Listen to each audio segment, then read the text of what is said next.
top or bot with the Rise early. If not, they're going to get outscaled really heavily. Well, all I'm seeing here is that we're going to have very uninteractive lanes, and we're just going to be looking at Shaden and Perry the whole time and see if we actually get any boxing in the early parts, because we know that Perry likes to go for those aggressive moves, especially the invades. But how will he do that on blue side and on this Wukong, where you have maybe not a lot of help coming out of the lane? Dawning Shadow comes across, but it's not enough. Shaden flashing to try to make it happen. He can't do it, though. And now everything's falling apart for EG. I love the commitment, but you both fall. They're onto the Nexus now. The turrets are falling so fast. And Fear, they might just take game one off of one fell swoop. The wish comes through, and this time, that wish was answered, and that prize should be game one. You've got Soul coming back. The focus on the Nexus. Perry's on the side. Game one to Fear. Didn't really have the damage to team fight at all later, and weren't able to play through the Rise. A couple small adaptations. We could get to game 3 here, as it was a good look from EG. I like to see this adaptation in the series as well, and see what happens. Trevor, nice setup, but the double knockup for the grand entrance. Manui flashing forward, trying to get mobility. One more shot. He has no cleanse, and the first blood goes to Perry. Shaden and Ryoma have come. Flash is coming over. The shift is not going to be enough. Ryoma can't get it. He gets flayed back in the middle of his rocket jump. And Fear come away with everything in the early part.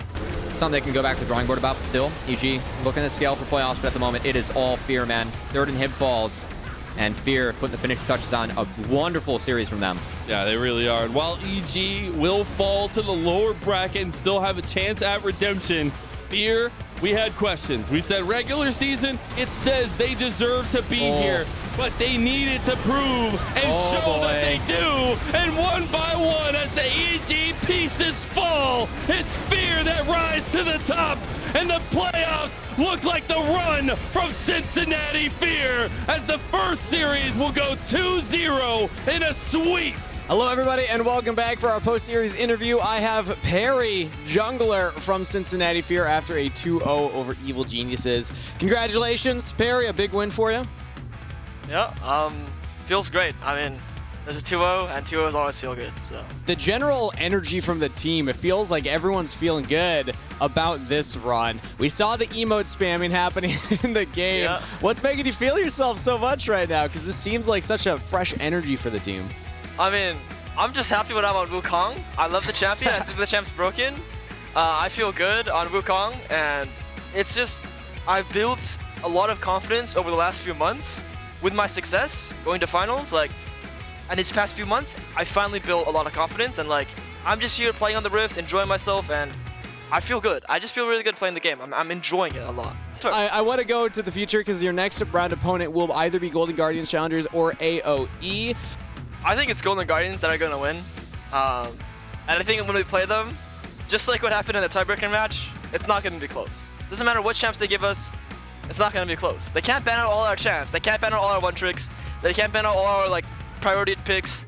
We're going to have a good draft. We're going to have a good game. And I'm confident we'll have a good series. The overall identity we see from both teams really is Golden Guardians playing to the style that Cincinnati FEAR have popularized and have perfected throughout this spring split.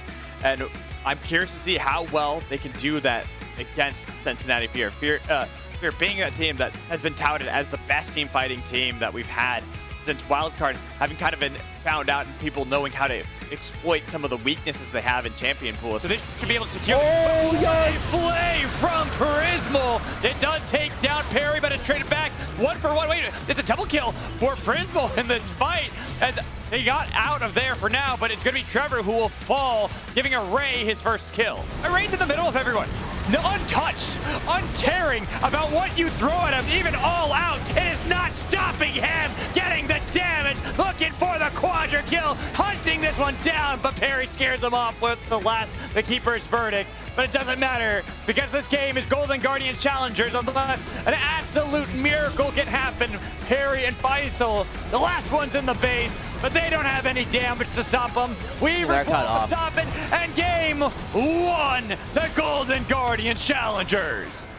That was dominance pop early, and with a nice play, they've got to get into the backline. Moonlight Vigil did not connect on anybody. Instead, it's going to be Manui cutting back the best he can. He's putting on his array performance here, doing his damnedest with the damage to get everyone out from Golden Gardens and getting the eye.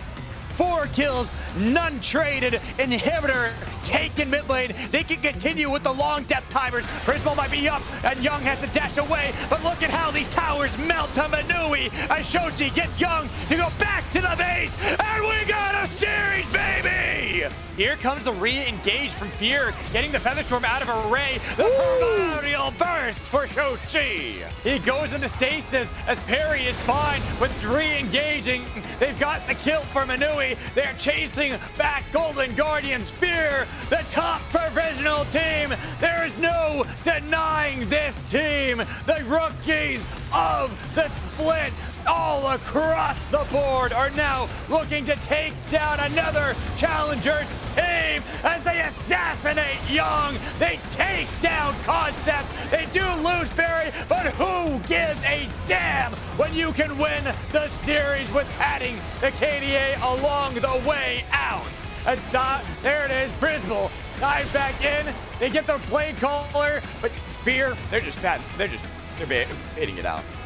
Hello, everyone, and welcome back for our post-series interview. I have Manui from Cincinnati FEAR. After coming back, you're down in the series, but you reverse sweep the best of 3 and advance into top 6, guaranteed, and continue in the upper bracket. First off, congratulations, Manui, on the comeback. Thank you so much. Thank you so much. Walk me through that series from your perspective. A lot of highs and lows, and I'm sure a lot of emotions being felt by you and the team.